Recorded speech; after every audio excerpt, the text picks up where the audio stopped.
वंदे पुरुषोत्तमम। हम लोगों ने विचार देखे हैं, बहुत बड़े बड़े न्यायाधीशों के विचार देखे हैं।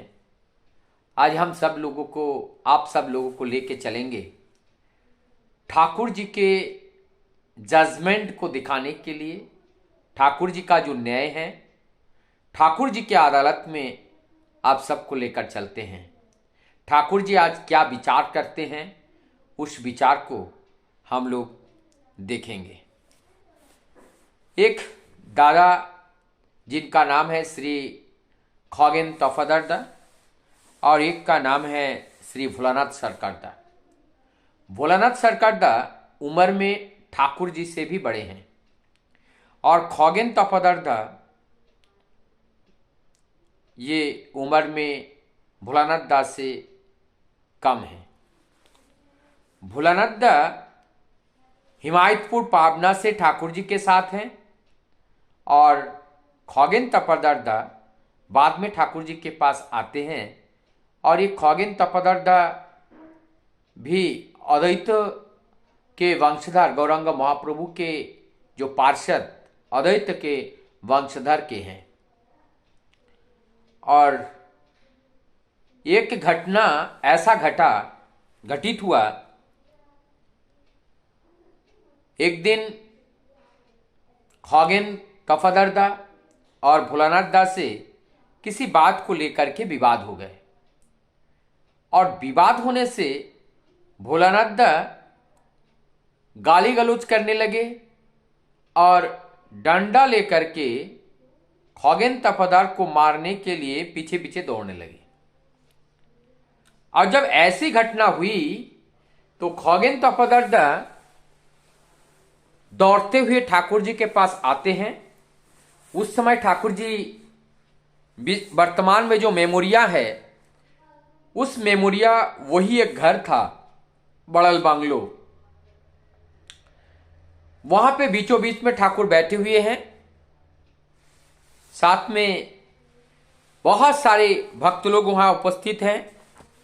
वहां पे श्री राम बासवन सिंह दा, वहां पे हमारे कृष्णदा, प्रफुल्लदा, सारे लोग वहां पे बैठे हुए हैं। और खगेन तफादारदा जोर जोर से बताते हुए ठाकुर जी के पास आते हैं और कहते हैं कि आज हमें भोलानाथ दा ने बहुत उल्टे सीधे बात बोले हैं और डंडा लेकर के हमारे पीछे मारने के लिए दौड़े हैं।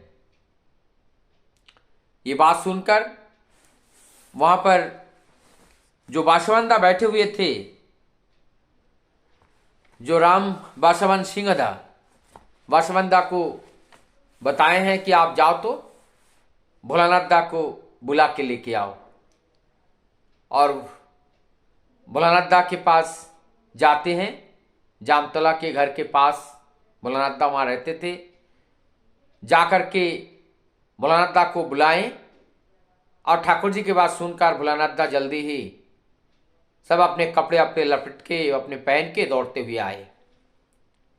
और जब आए ठाकुर जी के पास प्रणाम करके वहां जाके जब खड़े हुए, ठाकुर जी पूछ रहे हैं कि खगेन तफादारदा जो बातें बता रहे हैं, ये बात सत्य है या मिथ्या है? कौन सी बात? अभी थोड़ी देर पहले जो बात हमने बताए हैं कि उनको उल्टे सीधे बोलना और उनको मारने के लिए पीछे पीछे दौड़ना।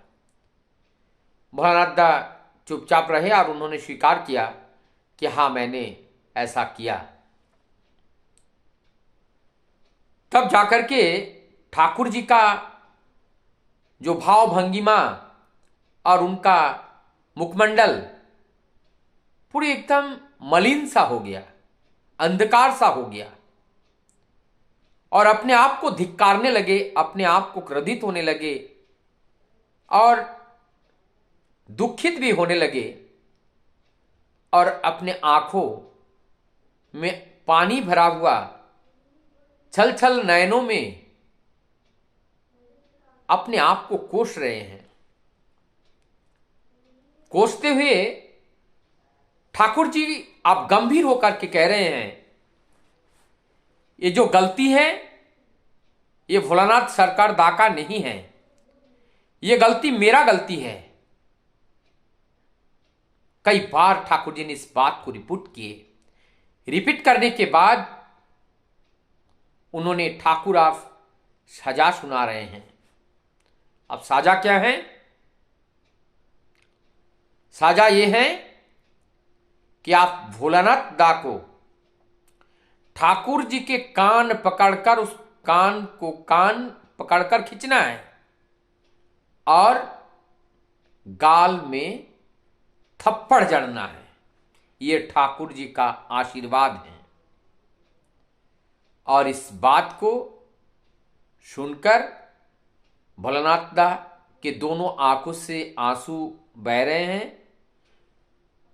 बैठे हुए सभी भक्त लोग स्तंभित हो गए और सभी भक्तों के आंख में आंसू और मन भार हो गया। आज क्या होगा? ठाकुर जी का जो गंभीर रूप को देखा आज लोगों ने, ऐसा ठाकुर जी का रूप बहुत ही विरल होता है। और जिस मूर्ति को, जिस भाव भंगिमा को आज सभी भक्त लोगों ने दर्शन किया, भोलानाथ दा सामने खड़े हैं। ठाकुर जी फिर कहते हैं, आप अपना कार्य जल्दी करें। भोलानाथ दा फिर रिक्वेस्ट करते हैं, ठाकुर मैंने अपराध किए हैं, मुझे आप जूता से मारिए, मुझे आप चप्पल से पिटाई कीजिए, जो मर्जी ठाकुर आप वही कीजिए, मैंने आज बहुत बड़ा अपराध किया, ऐसे कह रहे हैं और जोर जोर से रो रहे हैं और दोनों आंखों से उनका आंसू झर रहा है। लेकिन ठाकुर जी का वही पौण, जो ठाकुर जी ने कह दिया तो कह दिया। ठाकुर जी बोलते हैं कि हमारे मुंह से जो बात निकल गया वो निकल गया, इसको मैं वापस नहीं कर सकता हूं। आपको हमारा कान पकड़ना ही पड़ेगा और हमारे गाल पे मारना ही पड़ेगा। फिर भोलानाथ दा फिर रोते हैं, फिर विलखते हैं, फिर क्षमा प्रार्थना करते हैं कि प्रभु मुझे माफ कर दीजिए, मुझे गलती हो गई, ये मैं आपको इस तरह से नहीं कर सकता हूं और जितना सजा, जो भी सजा है वो सजा मैं ग्रहण करने के लिए प्रस्तुत हूं। ठाकुर जी गंभीर हो जाते हैं, कहते हैं इससे तुम्हारा बहुत बड़ा अकल्याण होगा। तब भी भोलानाथ दा वहां पे खड़े होते हैं और रोते हैं, बिलखते हैं, कहते हैं मेरा जीवन भी चला जाए और कितना भी बड़ा हमारी दुख कष्ट हमें सहन करना पड़े, प्रभु हम सब में राजी हैं, लेकिन ये काम मैं नहीं कर पाऊंगा। ठाकुर जी फिर अपने भाव को मोड़ लेते हैं और कहते हैं आज अगर ये काम आप नहीं करोगे तो मैं आज से खाना पीना सब बंद कर दूंगा। अब जब भोलानाथ दा के सामने इस तरह के बात को जब रखी गई तो भोलानाथ दा विचलित हो गए कि आज अगर ठाकुर हमारी वजह से अगर खाना पीना छोड़ दे तो इस सत्संग जगत में हजारों लाखों करोड़ों लोगों के दिल में हमारे प्रति कितना एक नकारात्मक भावना और घृणा का भाव उत्पन्न हो जाएगा और मेरे जीवन एकदम अंधकार से भर जाएगा और सभी लोग हमें कोसेगा कि मेरे वजह से ही आज ठाकुर जी के जीवन में इतना बड़ा कष्ट उठाना पड़ रहा है। वो मन ही मन में प्रभु के चरण में प्रणाम करते हैं और प्रभु से प्रार्थना करते हैं, मैं बहुत ही विषम परिस्थिति में हूं, प्रभु मुझे दया करो, मैं क्या करूं, मुझे कुछ समझ में नहीं आ रहा है। जब ऐसी बातें चिंतन की, उनके मस्तिष्क में जानी नया किसी ना किसी प्रकार से एक विचार आया। उन्होंने ठाकुर जी को प्रणाम किया। ठाकुर जी को वहां पे पानी रखा हुआ था और उस पानी को से हाथ धो लिए। हाथ धो करके ठाकुर जी को प्रणाम करके और उन्होंने अपने हाथों से कान के ऊपर से दोनों हाथों को लगाते हुए और धीरे धीरे ठाकुर जी के कोमल गालों से ऐसे करते हुए उन्होंने ठाकुर जी को प्रणाम करके फिर खड़े हो गए। प्रभु दयामय, लगता है उन्होंने अपने भक्त की प्रार्थना स्वीकार करते हुए उन्होंने क्षमा किया, और उस क्षमा के अंदर से उनके अंदर जो ये कार्य कैसे हो सकता है, ऐसे सद्बुद्धि को उनको दे करके उनकी रक्षा की। और तब ऐसी भाव, ऐसी भंगिमा और इस तरह का न्याय ये जगत में कहीं देखने को नहीं मिलेगा,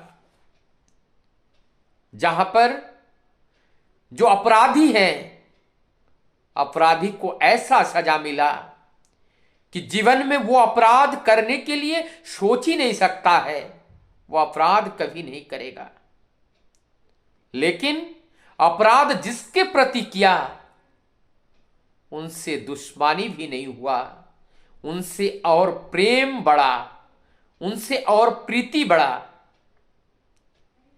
इतना बड़ा न्यायाधीश इस त्रिजगत में कहीं संभव हो सकता है क्या? आजकल हम लोग अदालत में देखते हैं, जिसको न्याय मिलते हैं और जिसको न्याय नहीं मिलती हैं, पक्ष और विपक्ष, वादी और पक्ष दोनों अलग अलग एक दूसरे के कट्टर दुश्मन बन जाते हैं। लेकिन यहां पर कट्टर दुश्मन नहीं, एक दूसरे के बांधव बन जाते हैं, मित्र बन जाते हैं।